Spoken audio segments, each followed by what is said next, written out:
All right, welcome to Engine Adventures. Hopefully the freeway's not too loud today, but I like this little spot. It's got a nice view of the mountains back there. Today, we've got the Toyota CHR, and this one is the limited trim, and it has very few upgrades beyond what the limited brings, which is pretty significant. It's a fun little vehicle to drive, front wheel drive only. This one's got a CVT, I believe they all do. Powered by a little 2-liter 4-cylinder. I'll show the horsepower and torque up on the screen. But it's pretty basic. As you can see, there's blanks here, blank there, and a blank here. I believe they have like a sport model or something.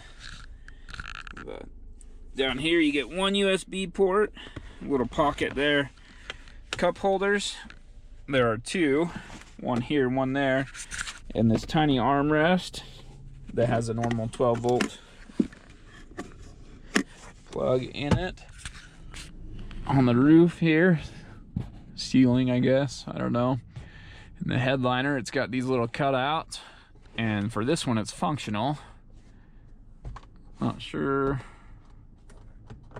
Does that turn on? Ah, there you go. So I'm not sure what that shape even is. It's kind of interesting. Same on the driver's side, of course. And for the driver, it's a pretty comfortable seat, and the front passenger is pretty good. You're in here nice and tight. It's kind of snug a little bit, which helps promote the sporty feel of it. Does have a few options here on the steering wheel, and this is the lane keep assist and adaptive cruise control, which are both really nice. The fuel mileage, let's go over the Monroney real quick. This thing claims it can get 29 miles per gallon average. I've been driving kind of aggressive. I'm at like 23, 24, but the base price for this thing's 28,000 or 26,000, I believe. And this one has just a couple of upgrades. It doesn't, oh, there's a base price. 26,350 is the suggested MSRP. And then the actual price, I believe, is 28, which is for the destination, and then the two-tone paint and the nice audio system. So it does come, like I said, with a lot of the Toyota Safety Sense safety features, pre-collision system with pedestrian detection, lane departure, steering with steering assist, automatic high beams, full speed range, dynamic radar cruise control. Anyway, all that fun stuff.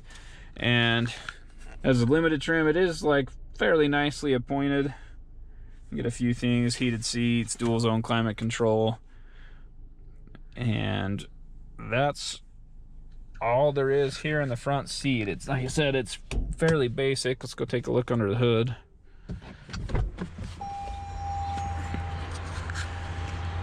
It does have fog lights, but headlights have to be on, which don't really matter as much to me for this car. All right, so there's the 2-liter inline 4. Pretty basic here. All the weight is on the front. This is, the whole engine is in front of the front axle. So you feel it. It's kind of fun. So if you go into a corner a little bit hot, do a little bit of left foot braking to transfer the weight forward, you can get the rear end to slide out a little bit. It takes a little bit of work, but it's fun. The hood has a different shape, kind of comes to a point there, which I like. Headlights did turn off on me.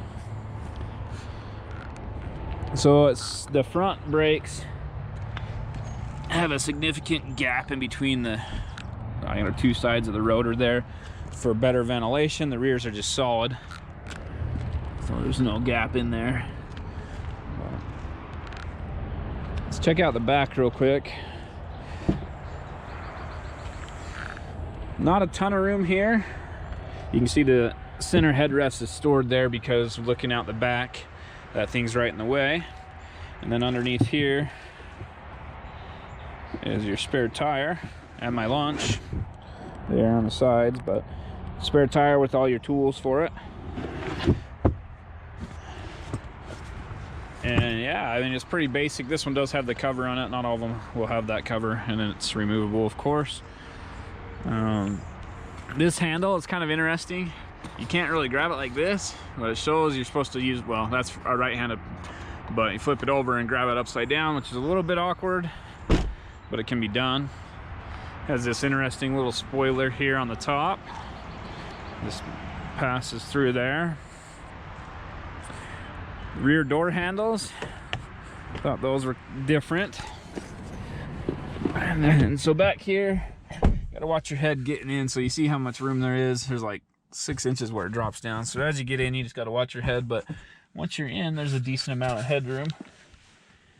And then not much back here. Nothing in the center, no center armrest. It does have the safety anchors or whatever for the child seat. And cup holders in the doors. And that's about it. Like I said, this car is very basic. It is pretty fun to drive and has a low entry point. This is a nicer, you know, leather trim heated seat version of it. So you can get cheaper versions for sure. And let's go do a little driving on this dirt road for a second, just to get some driving feel of it. I did notice, I have no idea why I noticed this, but you see this right here? This system is a vehicle height sensor, and I'm not sure what for, so I don't know. I'm gonna have to email Toyota. If I find it, I'll put a picture of that up on the screen and talk about it with the voiceover. But I'll send an email to Toyota and see why it has sensors for the ride height. Does this thing have some sort of adjustable damper on the shock? And as far as I could tell, I couldn't see the top of any of the shocks. Actually, I do want to turn this front wheel, but I couldn't see the tops of the shocks, so I was unable to see any sort of damper, adjustable damper, sorry. It obviously has shocks on it, but I couldn't see any adjustability to it as far as electronics running to it. And I'll check the front one right here. Wanted to get over to the side. There are a few fishermen out here, so I don't want to block them as they're driving to and from their morning fishing hole. So, problem is where it's mounted is clear up high, and I don't see any adjustable damper stuff. So the shock on these is up there. Obviously, I guess it runs down through the middle too, but I don't see any vehicle height sensors on any of the suspension components down here. And I looked under the hood, didn't see any either. So I don't know if that's only on the rear, if it's front and rear, or what it's for exactly. So let me go ahead and get this mounted to the tripod, and we'll do a short drive and call it a day. Full throttle. And we are uphill a little bit. Speed limit's 40, just hit 40. So finally hit near the red line, and it did simulate a shift point, which I don't like when CVTs do that. People do like the driving feel of having it shift gears like a traditional automatic, but you lose efficiency, you lose power when you do that. So it wasn't very fast. Didn't expect it to be, but it does have a pretty sporty drive feel to it. I mean, it's front wheel drive, all the weight's on the front, so it's not gonna be your best performer to begin with. It's more tuned for city driving with good fuel mileage, being a fun little vehicle to drive. This particular one doesn't even have the maps loaded into it. Well, there is a map button on the screen. It just says contact Toyota.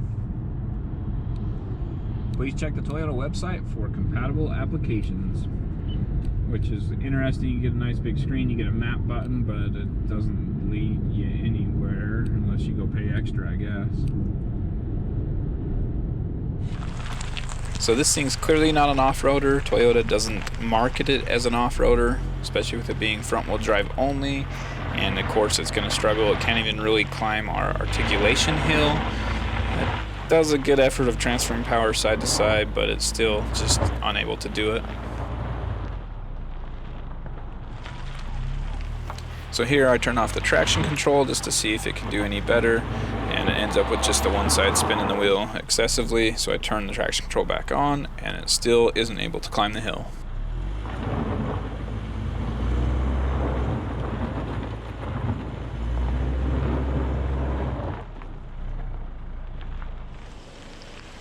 With it being a sportier car, it has a nice flat bottom with everything raised up inside, so there's nothing that's hanging down to get caught. It's a little bit hard to see from this view, but everything is tucked up nicely. And as expected, the ground clearance is very minimal. Thanks for watching Engine Adventures review of the 2020 Toyota CHR. If you liked what you saw, go ahead and hit subscribe, ring the bell so you get notifications. Give me a like. If you didn't like what you saw, give me a thumbs down, but leave a comment letting me know why. Have a great day.